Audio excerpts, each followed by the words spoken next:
Jonathan Taylor, Derrick Henry, and Joe Burrow will win you a fantasy championship this upcoming season. We tell you why. Plus, hit on 3 other must-have players for the 2024 fantasy season on today's episode of Locked On Fantasy Football.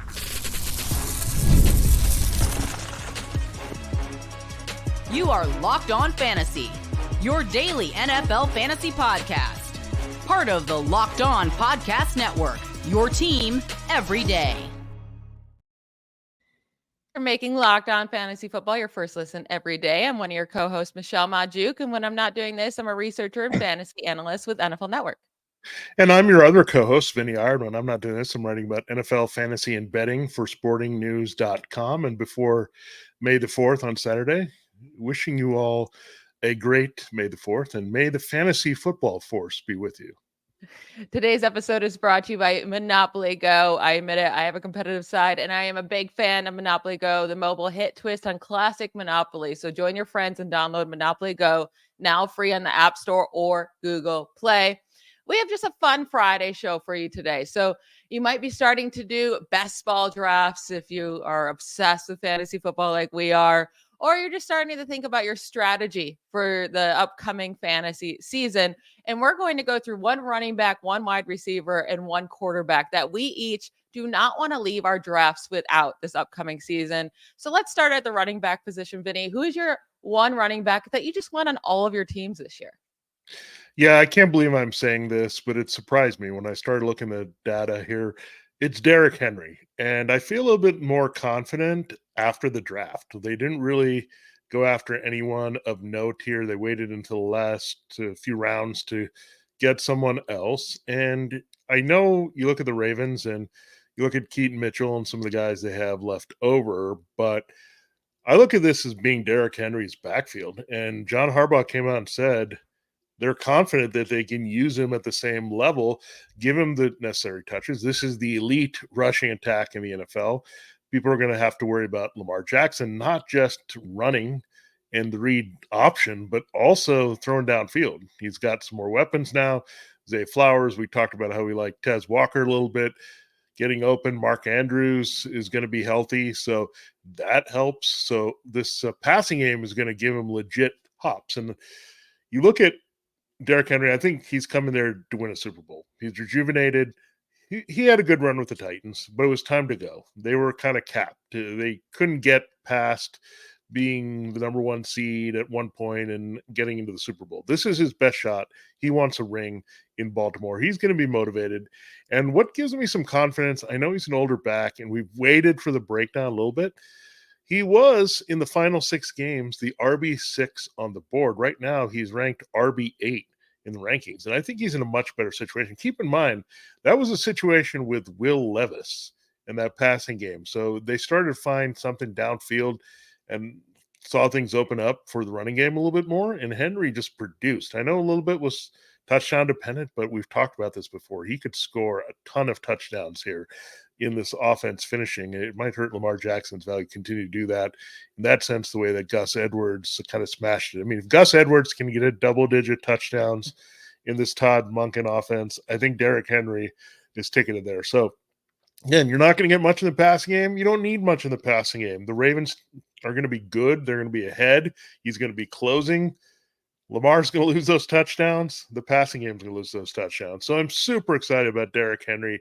I think he still has something left in the tank, and I think they'll manage his touches. I think they're smart enough to say we're not going to overwork him, but, man, if he can get 16 touches a game, like in the second half when this team is rolling, I feel really good about his chances to produce. So I'm going to target him, especially with that value at RB8, because that means I can get him in a lot of drafts, no matter what my draft lottery situation is. Yeah, Derrick Henry is one of the safest picks this year. I mean, I do. So I don't love you hearing you say, he's going there to win a Super Bowl. As a Steelers fan, I really want that to not be Sorry true. about I that. can't see the Ravens win a Super Bowl, but I do think he's going to be very good for fantasy. And who would be shocked if Derrick Henry scores 18 rushing touchdowns this year? I would not be. If you told me that, it's like, yeah, I think in this offense, there's going to be even so much more room to work for him, so much more open space that maybe he doesn't take as big as hits as he took with the Titans when people would just load the box because they knew exactly what the Titans were doing. It was running the ball with Derrick Henry. Now you have to be worried about Lamar Jackson keeping it and running it, or Lamar Jackson keeping it and throwing to one of his good weapons out there in Mark Andrews or Zay Flowers. Like, it's going to be so much easier for Derrick Henry. And I think to start his career with the limited touches he did have, it kind of saved him in the back end. So I still think he has another good year in him. I like that pick by you. I'm going with another running back who I think is extremely safe in this draft as well. It's Jonathan Taylor. I think the only risk with him would be injury, but you have that risk with every player, every running back, I should say. Like, there's not, he's coming off a season where he's healthy now. He's going to be healthy this offseason, hopefully, right? So he's coming into the season healthy, no drama this offseason. Zach Moss is gone. And whenever this dude is on the field getting a lot of snaps, he's absolutely amazing for fantasy. And I feel like we're forgetting that. Also, at the end of last year, you started to see his snaps increase. He scored a rushing touchdown in each of the last 5 games of last season. Like, he's the only goal line back there, too. He's really the only running back. The roster right now is Jonathan Taylor, Evan Hull, Tyler Goodson. He is going to get the treatment that Zach Moss got last year when Jonathan Taylor wasn't there. Like, him getting 80% of snaps is not out of question, which is so high for a running back. And we've seen that with him, though, when he's not playing with Zach Moss. So Taylor has played at least 40 snaps in 26 games over the last 3 seasons. Over those 26 games, he's had at least 15 carries in all but one of them. He had 20 plus touches in 20 of those 26 games. Like, when he's healthy on the field, he is an absolute volume player, and he's going to get the work with Anthony Richardson back there. They're still going to want to, it's really going to be Richardson rookie season still. They're going to want to protect him. And also with Richardson, his ability to run the ball as well, that's going to scare defenses a bit too, which would open up more holes for Taylor. I think Jonathan Taylor is just a smash hit here at the end of the first round. Yeah, and this is a very similar situation because you've got Jonathan Taylor. He's got a running dynamic quarterback in Anthony Richardson. You saw also that history of Shane Steichen last year where, they're going to treat one back as a workhorse, and they're happy with that. There's not going to be a Nyheim Hines situation develop where Taylor's off the field in receiving situations. So there's a lot to love about Jonathan Taylor this year. And you're right, the drama's gone from last year. You got a new deal. He's fine. He's coming in. The only question is going to be the health, and that's a question with every running back. Now, I'm going to follow up with a couple of questions for you because right now he is the RB4 on the board in half-point PPR. As I mentioned, Derrick Henry is a little bit down at RB8. So I'm going to give you the 3 guys that are ahead of him right now, consensus. You say, who do you like better overall as a value? Okay. So we'll start with Christian McCaffrey, obviously number 1. Are you taking McCaffrey? If you have pick a 101, you're going Christian McCaffrey, but that's the only way you're getting it. Yeah. All right, cool. That's what I figured you were going to say. So that one is a given. Yeah. So I'll make it a little bit harder now. The next guy on the board is actually Bijan Robinson. So what do you think? I know you love Bijan, and it's a new offense, but Bijan versus Jonathan Taylor.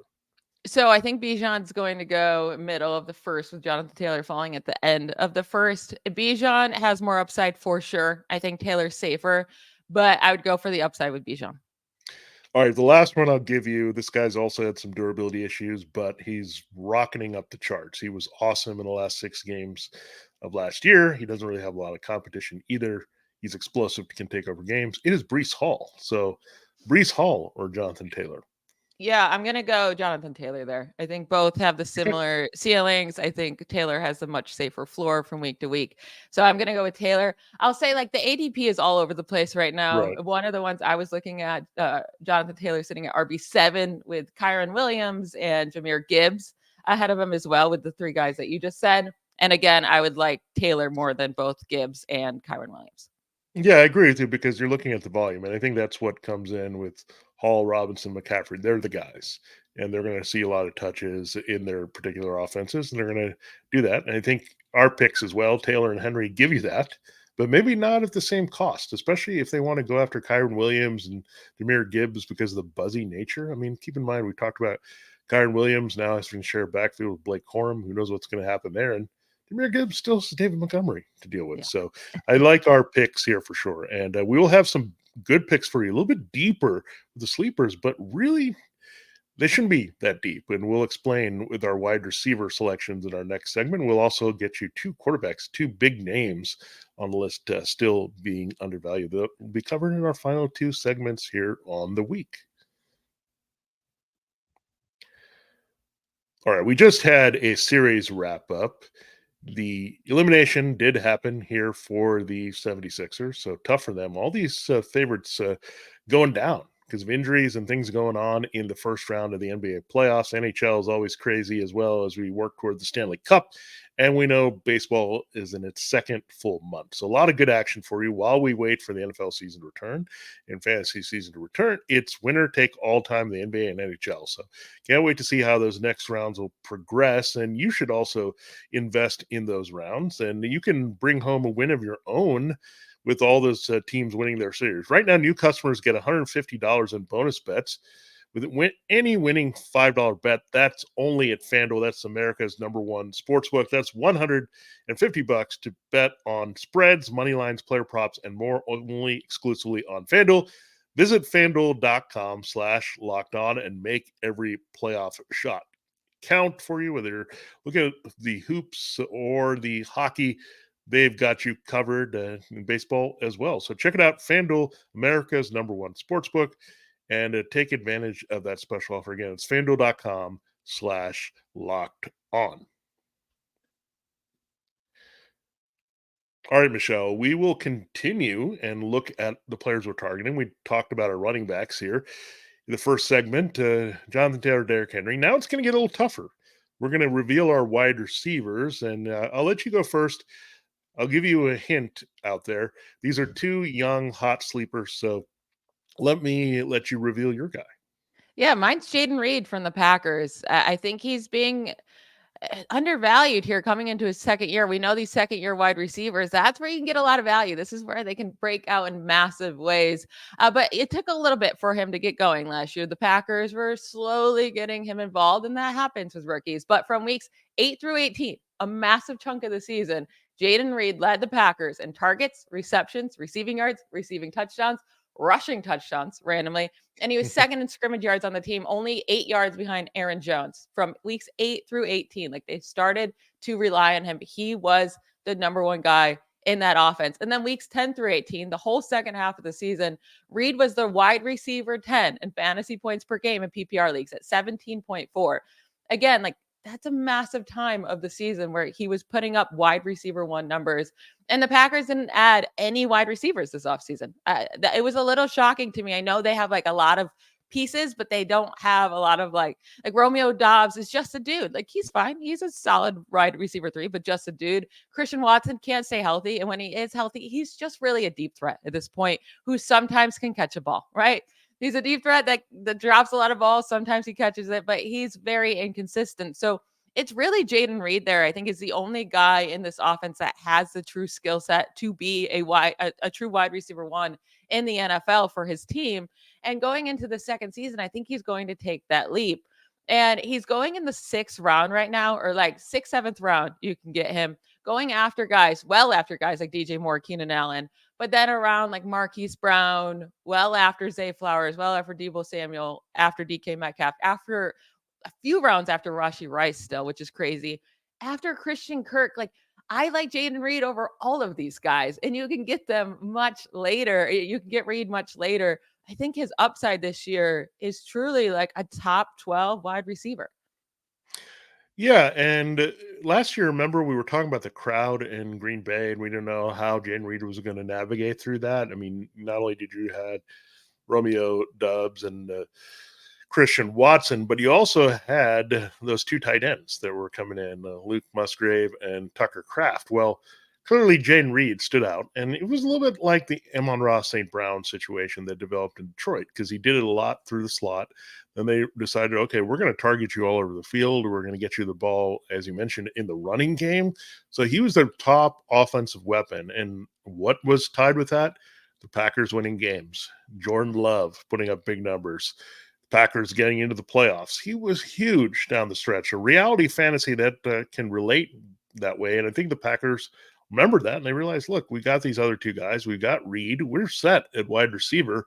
And these 2 guys are going to work off what Reed does. He's that good of a receiver. So talk about the late round steals. He was one of those as well in terms of they waited in the second round, and I think he was taken a little bit higher than a lot of people expected. So when you look at Reed, he's just a guy that has special talent all over the field, and you want to get that guy the ball as much as possible. And here's some shocking stuff for you right now. In some places, he's listed as a deep wide receiver 3, which makes no sense. He was the wide receiver 12, a wide receiver 1. What we're looking at for the final 6 games last season, you talked about a longer stretch, was he was even better. So I think he's just being undervalued. Maybe people are looking at the Watson Dubs truthers out there or whatever that's saying these are the true receivers, but Reed, everywhere you look, was the main guy there for Jordan Love, and I don't think that changes. He's not going to suddenly say, I'm going to trust these other guys. So my guy, yes, because I did talk about the Ravens and a Super Bowl in the first segment with Derrick Henry, I got to make up to you here and pick a Steeler here, and it's George Pickens. He was actually wide receiver 15 in the final 6 games, and keep in mind what that quarterback mess was. Part of it was Mason Rudolph came in and actually threw the ball to him down the stretch. But look at what he had to deal with last year. Kenny Pickett, Mitchell Trubisky, then Rudolph was his best quarterback. That is terrible. Now he gets Russell Wilson. And I know they went out and got Roman Wilson in the draft. So he's going to be special. And I think there's some things they'll do with him. Calvin Austin is also available. And we know, based on this offense there with Arthur Smith, that Pat Freiermuth is going to be involved. We know this. But when you look at some of the things related, I think this is a little bit of a Seahawks light developing there, where George Pickens is kind of the big play, DK Metcalf, big sized guy, and Roman Wilson could develop slowly into the Tyler Lockett type. I mean, why that's important? Well, Russell Wilson's the quarterback, and he's used to these guys downfield, that combination of receivers. So throwing downfield, Pickens, I think, is ideal. Like we talked about all these combinations. Remember how much we were talking about, we're excited about Pickett to Pickens. Well, Wilson to Pickens sounds more exciting to me because you look at his arm, big arm. He can get it downfield. They're going to run the ball with Najee Harris. They're going to set it up in the play action, throw downfield. That's what you're going to get. And Arthur Smith, I think, gets a knock of not having the big playability in his offense, but he's going to look at Wilson. They're going to adjust to it. They're going to say, look, we're going to be a good running team. And Mike Tomlin's going to say, hey, let's look at the Seahawks when they had Pete Carroll. And what did they do early with Russell Wilson? It's going to kind of be a throwback where we were like, Russell Wilson, just throw the ball deep, play off the play action, get the ball to these guys. That's what you do best. Get them in space. So I think I really like that for George Pickens overall. So then easily the best quarterback he's had. He's hasn't been around. The Steelers had an absolute mess. He gets Wilson. So even if it's Justin Fields, I feel good about Pickens here. That's why I like this pick as well. Even the quarterback changes at some point during the season. So I love George Pickens this year. I'm going to target him. And the great thing is he's also going as a wide receiver 3. So these are 2 guys undervalued. Let's hope we don't tell everybody about this so we can get both of these guys at really good value this season as potential, as we said, top 12 wide receiver 1s. Yeah, I thought we'd be seeing George Pickens' ADP increase faster than this. Once they got, once they shipped off Deontay Johnson and they got Russell Wilson, I thought Pickens might start to get expensive, but he's really not. Like he's not moving up very high. The issue with the Steelers is they never ever scored passing touchdowns, right? Like Kenny Pickett was allergic to the end zone. He could not score. And the thing with Russell Wilson is like last year he got benched, right? Like it's still a bad year for Russell Wilson. He put up 26 passing touchdowns in 15 games. Yeah. Kenny Pickett put up like what, 7 touchdowns? I don't even know. I don't even know if he got to that number because he was just so incredibly bad. But like Russell Wilson will be throwing, if he plays this full season, he's going to be throwing at least 28 touchdowns in this offense. Right. It's going to happen. And majority of those are going to go to George Pickens. Like he's the big, tall dude. He's the deep threat. He's going to be the wide receiver 1 in this offense. He is highly talented. And maybe the volume, like the target volume won't be there in Arthur Smith's offense. Maybe like for the 150 targets we'd like him to see, but I still think he gets 130 targets this year. He's going to put up numbers in yards per reception and the touchdowns. Like he's a steal where he's going right now. Yeah, I like both these guys a lot. And again, it's also magical because it's his third year, so that's great.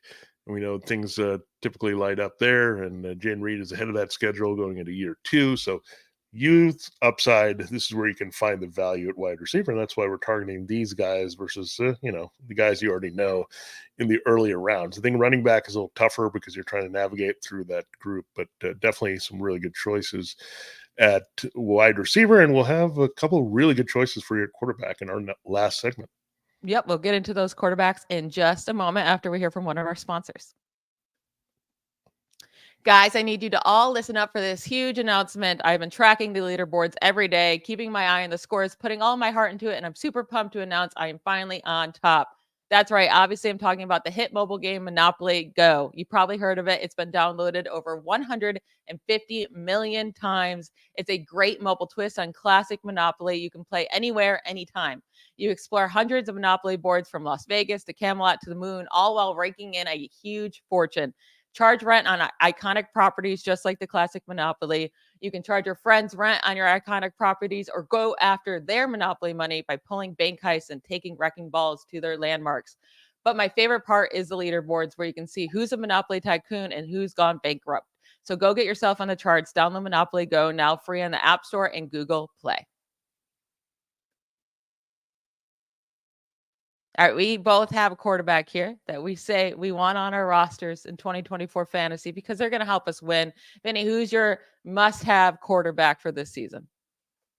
All right, this is a surprising stat that I looked up here, and I was looking at the last 6 games. I like to take that sample size there from the last season. I was like, okay, well, I'm going to look at this and see where I'm targeting a quarterback. There was a surprising name on there, to say the least. It was Jake Browning. And wait a second, Jake Browning plays for the Bengals. He finished as QB4 on the last few games of the season. I mean, this is crazy. And what did he have? Well, he had Jamar Chase and T. Higgins and all the weapons in Cincinnati, and they've upgraded there. So what does that tell me? Oh, Joe Burrow's coming back.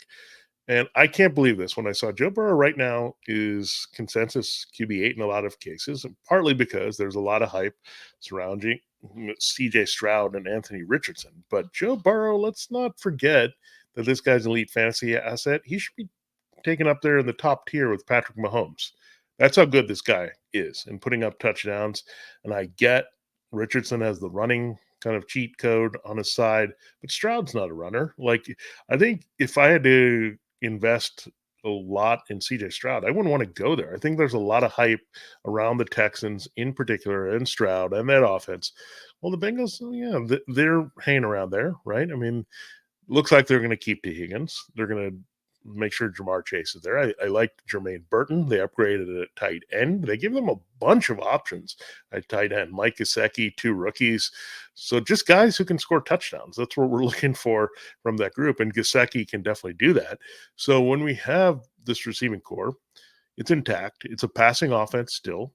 You have Zach Moss in the backfield. I'm not saying that he's going to maybe be less involved than Joe Mixon catching passes. I think he's capable of doing that as well. So the weapons line up really well, and the Bengals should be right back on track. And oh, yeah, they also got him a left tackle in the draft. So that is also great news. So sit back, be healthy, put up some numbers, Joe Burrow. You can do it. And again, you're really good value among the QB1s. Like, I think, yeah, that's fine. If people want to take Mahomes too high, that's fine. I mean, I think Mahomes can have a big year. I'm not saying he won't.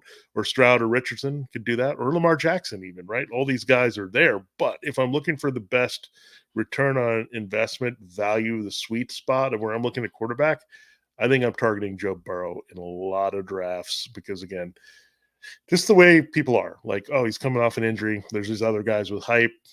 This is the guy that's going to fall a little bit. And I think he can really produce above that number.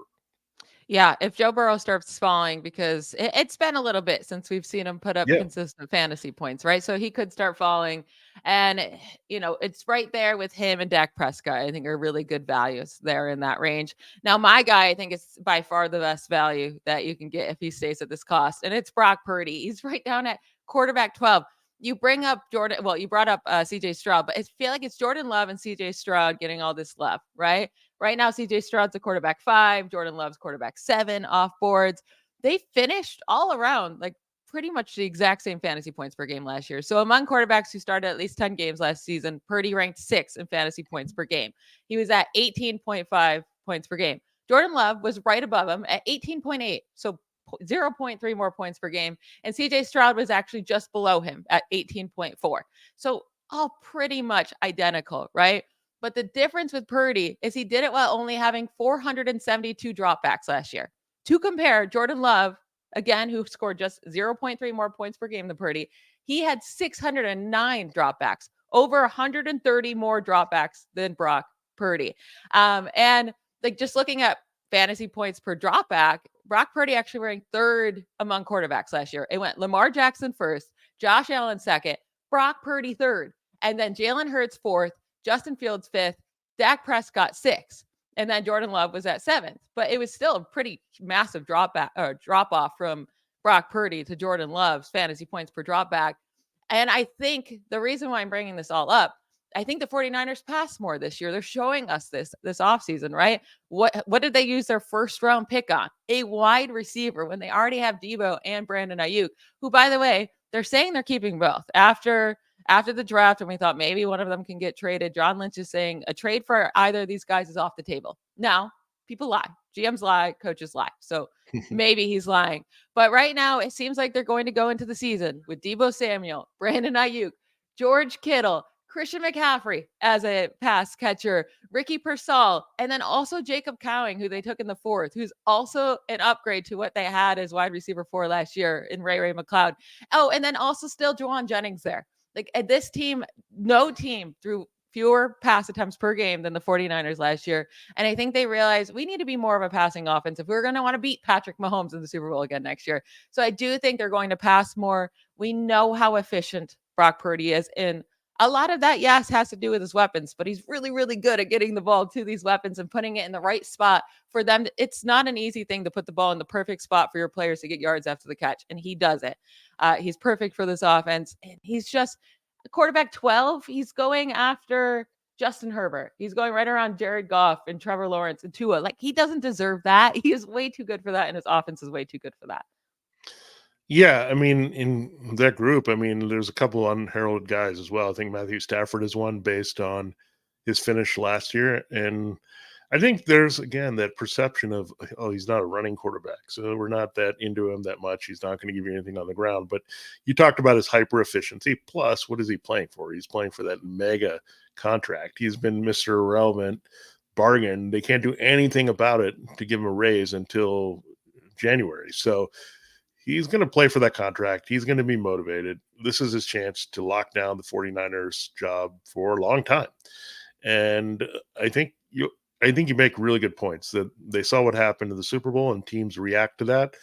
And they said, okay, McCaffrey was awesome for us, but we need something a little bit more. Then there's also a chance of touchdown regression with McCaffrey and opening it up for a few more passes to be popped in the end zone by Purdy. So again, he's loaded with weapons. He's in a great offense. What's absolutely crazy, Vinny, is that Purdy ranked 3rd in the NFL in passing touchdowns at 31, with Christian McCaffrey stealing so many rushing touchdowns, and with the 49ers throwing the fewest in the league. And he's still ranked 3rd in passing touchdowns last year. And he's so good.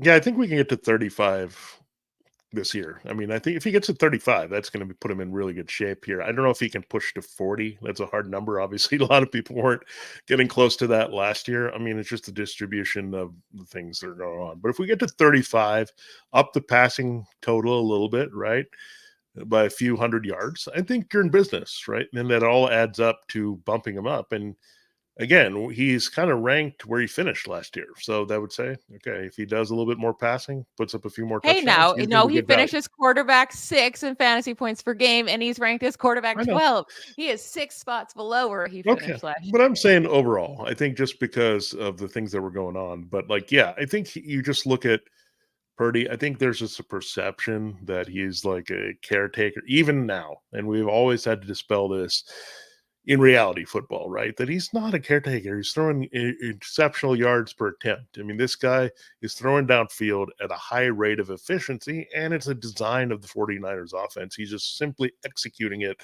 at a higher level than we've seen other people do it. I mean, we've seen Jimmy Garoppolo in it, put up some drop in the bucket numbers, right? 25 TDs was an easy thing for Garoppolo to get. Now we've upped that to 30 plus. Can we get to 35? Push towards 40? Obviously, we think so. And this kid is also improving. Let's not forget that. He's still a young quarterback who can get better and put up better numbers. So, yeah, if you're looking at all those pocket types, we talked about Lawrence for the most part. He runs a little bit more, but you look at Goff and Tua Tagovailoa and returning Kirk Cousins and a Stafford. Of all those like pocket passers, other than my guy Joe Burrow, he's an XIU target. So I think Burrow and Purdy, circle them in all your drafts. I think you'll be really happy you do that. And let's also hope their value stays where they are and the perception keeps them down. Yeah, the perception on Purdy's so funny. I think the biggest lie that people like really have ingrained in their brains is that Purdy just dumps off the ball and everyone does everything else. But it's not a lie when you see Purdy led the NFL in downfield throws. It's 10 plus air yards. He actually has to throw the ball and completion percentage, yards per attempt, and passer rating. Like he was the best downfield thrower last year. So the hate on him, he's just disrespected. All right. Yeah. Disrespect. Yeah, everywhere. All right. Reality fantasy doesn't matter. Yeah. And we're gonna stick up for him on the show. Trust me. I mean, you can look at all the things I've written about him. You can look at the things that Michelle says about him, all that stuff. I mean, the numbers that she breaks down, everything is true. So again, give Brock Purdy some love in fantasy too. 100%. All right, that's it for today's show. Thank you to you all for making Locked On Fantasy Football your first listen every day. Every dayers, Vinny and I will be back on Monday talking more fantasy greatness. Don't miss it. Bye, y'all.